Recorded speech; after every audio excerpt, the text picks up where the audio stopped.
quinoa. It's a healthy whole grain and it cooks really quickly. Let me show you how to do it.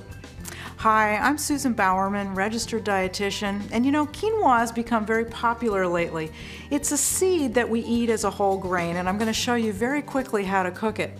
I'm going to cook mine today with some vegetables in it. Normally, you might want to just cook it plain, but I want to fancy it up a little bit. I'm going to put a tiny little bit of olive oil into my saucepan and get it heating up.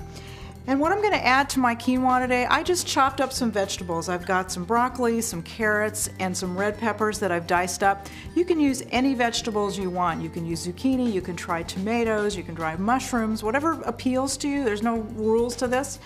And I'm just going to go ahead and put a handful or so of vegetables into my saucepan.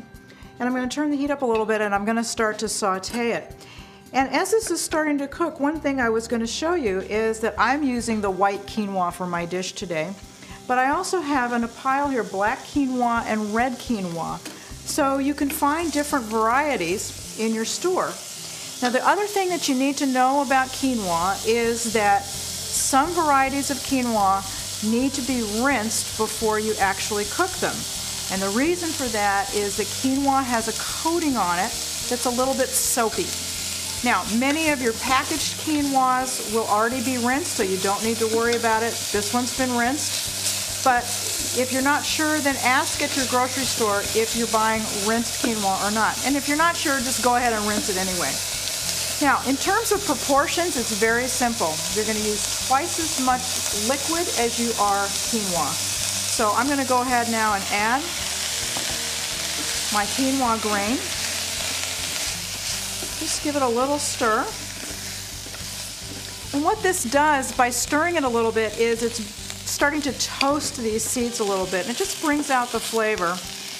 And just for fun, I'm going to add a little bit of turmeric. It's a nice spice with some flavor, and it adds a nice yellow color. And then I'm going to go ahead and add my liquid. Now I'm using chicken broth. You can use vegetable broth. You can use beef broth if you want to. You can use plain water, of course. The other thing you might want to try there we go. Sometimes people will use something like diluted tomato juice. There's all kinds of things you can do. And I'm going to turn my heat up. What I want to do is I want to bring this to a boil. And then once it boils, I'm going to turn it down to a simmer. And then I'm going to cover it, and I'm just going to let it cook for about 10 to 12 minutes, and then it's done. Okay, so while we're waiting for it to boil, I want to say a couple things about this. Now, if you're making just plain quinoa, that's fine. It's pretty easy. You're just going to not do that first step where you're going to put your vegetables in. You can just put your quinoa in your pan, twice as much liquid in your pan, bring it to a boil. That's the easiest way to cook it. The other thing I like to do with this is if I have any left over, I put it in the refrigerator, and then the next day I can turn it into a salad. So it's like a grain salad. My vegetables are already in there, and I can add some protein to it. So if I have any leftover chicken breast that I've grilled, or if I have some shrimp that I've grilled, I can put that in there, even a can of tuna.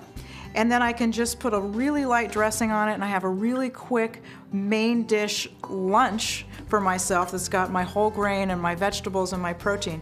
So it's really, really very versatile. The other thing you can do is you can make this exactly the way I'm making it, but you can make it in a skillet so that it's going to be a wider, flatter surface, and you can just put your protein right on top. You can put some thin sliced chicken breast right on top and cook the whole thing together, and you've got a one-dish meal.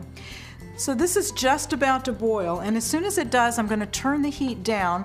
I'm going to put the cover on it, and then we're just going to let it simmer for about 10 to 12 minutes, and that's it. We'll be all done. So I'm just waiting until I see a nice full boil here. And what you'll find is when your quinoa is finished cooking, you'll look at it and you're going to see a little, if you look very closely, you can see a little spiral of the germ of the seed on the outside of the quinoa. And it's one of the reasons that it has a little bit of a crunch that makes it somewhat different from eating other grains. So you'll see that when the quinoa is cooked, and what the heat is doing is it's helping to bring that germ out from the seed. Okay, so we're just boiling now. So I'm just going to go ahead, I'm going to put my lid on, and I'm going to turn my heat down, and I'll see you back here in about 10 minutes.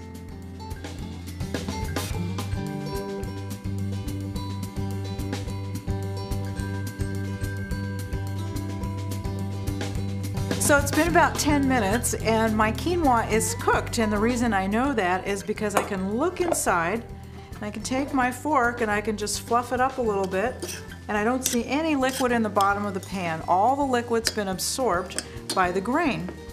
So it's ready. So let me just put a little bit out here on the dish for you so you can see it. It's so pretty because I've got this color in there from the vegetables and a little bit of that nice yellow color from the turmeric that I added. And again, if you were to look at this very closely, you could see that little germ around each seed, and it's beautiful. So this is great as it is as a side dish, but again, you can try some other things. Put in other vegetables, try it cold in a salad. Play around with it because versatile quinoa is one of those things you want to include in your diet more often.